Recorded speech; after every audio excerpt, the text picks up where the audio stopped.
Bethlehem itu, mana ada pohon kurma? Gitu loh. Jadi ngapain kita nyawa-nyawakan? Itu tuh kadang terlalu semangat menggembur-gemburkan semangat teologis, tapi mengabaikan sejarah. Itu iman yang mati.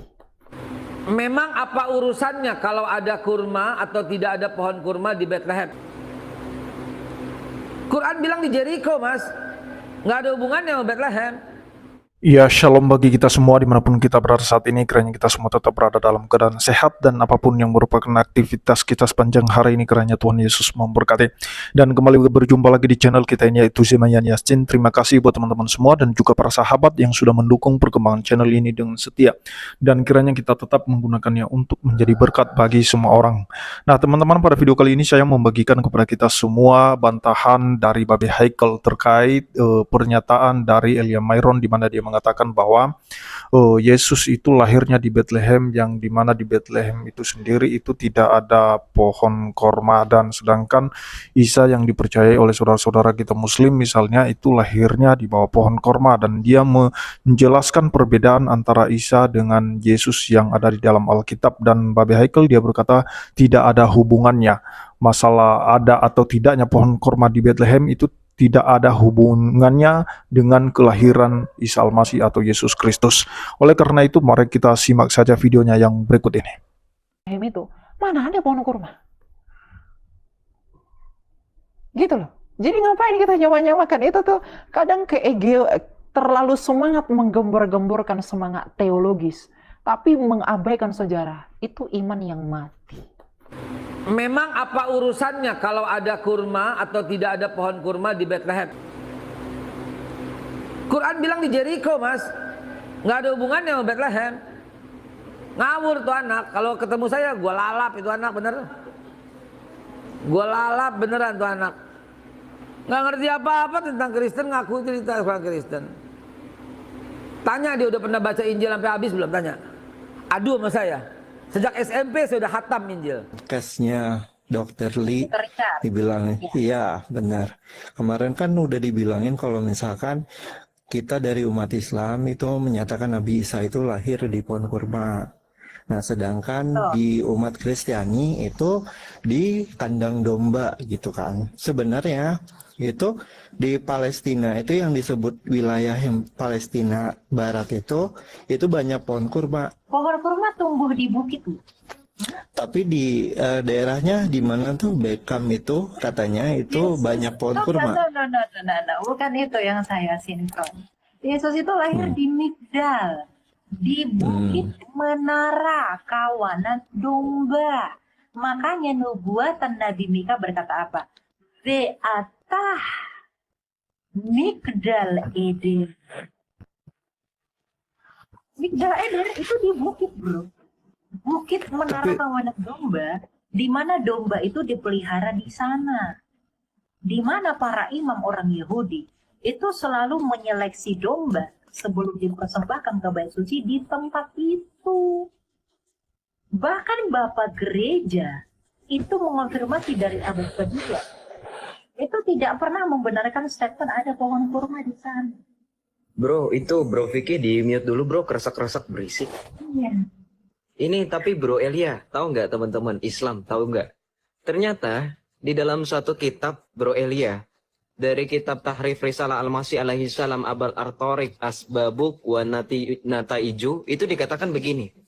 Jadi tempatnya Isa Al-Masih lahir, itu dikatakan di dalam bukit Al-Jalil. Ya. Dalam bahasa Ibrani mengandung pengertian ad-dairah. Nah, makanya ini saya mau pertanyakan nih, ini dari mana nih? Dalam kitab, sekali lagi saya sebutkan kitabnya.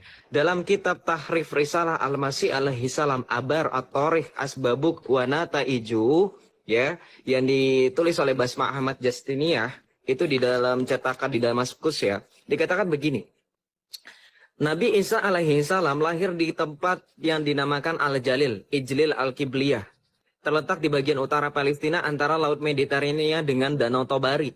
Bro Elia tahu nggak Danau Tobari di mana? Nggak tahu kan? Teman-teman Kristen tahu nggak Danau Tobari di mana? Danau Tobari itu ternyata menurut mereka tuh Danau Tiberias, teman-teman. Di sebelah selatan wilayah yang sekarang dikenal dengan nama Lebanon.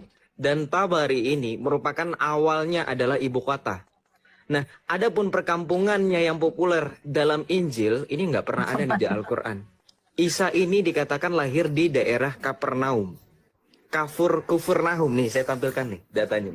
Lihat ini. Isa Al-Masih putra Maryam lahir di sebuah tempat yang indah di Palestina yang oleh Bani Israel dengan nama Jalil Al-Umam. Ya. Ini Jalil Al-Umam ini. Mereka menolak menyatakan Isa Al-Masih itu lahir di bawah pohon kurma. Sebab mereka itu bingung. Jalil Al-Umam ini, Jalil ini artinya apa? Bro Vicky. Jalil ini artinya bukit bukan artinya. Ya. Ya betul. Nah, Jalil itu bukit. Kalau kamu mempertanyakan kenapa Yesus lahir di kandang domba, ini udah dijelaskan kok, ini Isamu juga lahir di Jalil Al-Umam, di bukit ini. Jalil ini artinya bukit loh. Ya, lanjut. Nih, lihat ini. Familiar nggak dengan kata ini? Islam familiar nggak dengan kata-kata ini? Migdal itu. Baik, perhatikan ya. Di mana Isa Al-Masih putra Maryam alaihi salam tumbuh dan berkembang di sana. Di sana juga terdapat Nabin dan Magdal. Saya mau tanya, ini ada nggak di dalam cerita kisah hadis Al-Quran atau apapun itu? Magdal ini apa? Ini Migdal ini dari mana ini? Ini semua bahasa-bahasa ini dari mana nih? Kufurnahum jadi Kapernaum, Nasiroh, Nazaret jadi Nasiroh. Ini dari mana? Ini buku, ini dikutip oleh cendekiawan Islam, Profesor Dr. Ali Muhammad As-Salabi, pakar sejarah Islam Timur Tengah. Nih, Isa. Ya. Ini nggak pernah ada di Al-Quran kisah ini, tapi kenapa di sini ditambah-tambahkan? Coba bro, kenapa? Karena kamu tahu nggak kenapa? Karena di dalam Al-Quran, itu diakui tidak selengkap dalam Alkitab mengisahkan kelahiran Yesus. Betul. Alkitab kita itu lengkap nggak, Joseph? Betul ya? Lengkap sekali. Lengkap sekali. Ini makanya membahas Alkitab semua bro Elia. Membahas Alkitab ini. Nah, jadi itu dia videonya teman-teman ya. Kita sudah mendengarkan apa yang sudah disampaikan oleh Elia Myron sendiri, bahwa di Migdal Eder itu adalah bukit yang memang tidak ada pohon korma di sana atau tidak tumbuh pohon korma di sana. Dan Babi Haikel dia mengatakan atau dia bantah dengan mengatakan tidak ada hubungannya. Ada atau tidaknya pohon korma di Bethlehem itu tidak ada hubungannya dengan kelahiran Isa. Saya sedikit jelaskan mengenai Migdal Eder itu. Di mana Migdal Eder atau Menara Eder atau Menara Kawanan Domba atau dalam bahasa Inggrisnya itu Tower of the Flock, di mana Migdal Eder ini merupakan gabungan dari dua kata, yang dimana Migdal artinya menara dan Eder itu artinya kawanan domba.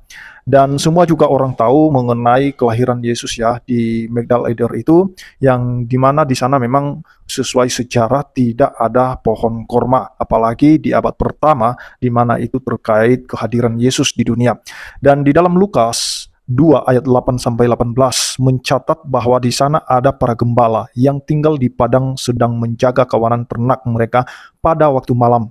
Siapakah para gembala itu? Mereka pastilah para gembala yang tinggal di dekat kota Bethlehem. Mereka tidak lain adalah para gembala dari Migdal Eder yang menyadari dengan baik, dan banyak rabi mengajarkan bahwa kedatangan Mesias pasti akan diberitahukan dari Migdal Eder di Bethlehem. Di dalam Kejadian 35 ayat 21, menara atau bangunan ini didirikan di suatu tempat di dekat Bethlehem Efrata, tidak jauh dari Yerusalem. Jerome Hieronymus mencatat lokasi persis Migdal Eder, Menara Kawanan Domba. Letaknya itu sekitar 1000 langkah atau 1,6 km atau 1 mil dari Yerusalem, sesuai dengan pengharapan mesianis Yahudi. Tampaknya yang dimaksudkan Lukas dengan padang gembala itu bukan padang gembala biasa, tetapi menunjuk kepada Migdal Eder atau Menara Kawanan Domba yang disebut dalam Kejadian 35 ayat 21 maupun Miha 4 ayat 8. Dalam Kejadian 35 ayat 16 sampai 22 dikisahkan tentang kematian Rahel pada waktu melahirkan Benyamin yang lalu dikuburkan di jalan ke Efrata, yaitu di Bethlehem. Dalam tulisannya, khususnya Kisah Para Rasul, keterangan Lukas ternyata dibuktikan sangat tepat oleh para arkeolog dalam kaitan dengan saat kelahiran Kristus. Lukas menulis, di daerah-daerah itu ada gembala-gembala yang tinggal di padang menjaga kawanan ternak mereka pada waktu malam. Itu ada di Lukas 2 ayat 8. Menurut Eusebius dari Kaisarea di tahun 265 sampai 340, sejarawan gereja, Migdal Eder yang terletak 1000 kaki dari Bethlehem, tempat para gembala menerima berita kelahiran Yesus. Tempat ini sama dengan Migdal Eder yang disebutkan dalam Kejadian 35 ayat 21. Migdal Eder artinya menara kawanan domba. Nah, jadi sudah jelas teman-teman ya, di Palestina para arkeolog telah menemukan bak-bak besar yang dipahat pada bongkahan-bongkahan batu kapur dan berukuran kira-kira 0,9 meter panjangnya dan 0,5 meter lebarnya dan 0,6 meter dalamnya. Bak-bak ini diperkirakan berfungsi sebagai palungan. Ada juga kemungkinan seperti pada masa-masa belakangan ini, palungan dipahat pada dinding batu gua-gua yang digunakan sebagai tempat bernaung binatang. Origen dari Alexandria pada tahun 184 sampai 253 Masehi menulis bahwa Yesus Kristus dilahirkan di sebuah gua di Bethlehem yang dapat dikunjungi pada zamannya. Jadi itu sudah jelas ada beberapa sejarawan yang menuliskan tentang kelahiran Yesus, bahkan itu sudah terbukti disaksikan oleh orang-orang yang hidup pada zamannya. Jadi itu tidak heran kalau sampai sekarang itu bisa dibuktikan sesuai dengan bukti dari para arkeolog dan juga mengenai kesaksian-kesaksian orang yang hidup pada zaman kelahiran Yesus. Dan memang mereka tidak bisa membuktikan sejarah kelahiran Isa yang mereka imani. Jadi itulah sebabnya kenapa kita harus tegas mengatakan bahwa Isa yang ada di dalam kitab mereka dengan Yesus yang ada di dalam Alkitab Kristen itu berbeda. Supaya mereka jangan selalu mengklaim bahwa itu adalah pribadi yang sama. Makanya ada penegasan dari pihak Kristen untuk mengatakan bahwa Isa Al-Masih dan Yesus yang ada di dalam Alkitab itu berbeda. Sekalipun dalam bahasanya sama atau namanya sama, tetapi tentu saja itu pribadi yang berbeda. Dari segi kelahirannya, tempat kelahirannya itu berbeda, dan juga kematiannya, kebangkitannya, karena Yesus yang dipercayai dalam Alkitab itu lahir, mati, dan bangkit pada hari yang ketiga dan naik ke surga, dan itu sudah jelas, tidak ada yang bisa membantahkan sejarah itu. Terima kasih teman-teman, itu saja yang perlu saya sampaikan supaya kita bisa memahami, mengerti tentang kebenaran sejarah dan juga tentang kebenaran Alkitab, karena secara lengkap Alkitab menuliskan tentang kelahiran Yesus Kristus, pelayanannya, kematiannya, dan kebangkitannya, sehingga sampai para rasul menyaksikan tentang peristiwa itu. Sampai sekarang kita memberitakannya kepada banyak orang. Itulah yang disebut Injil. Terima kasih, Tuhan Yesus memberkati kita semua. Shalom.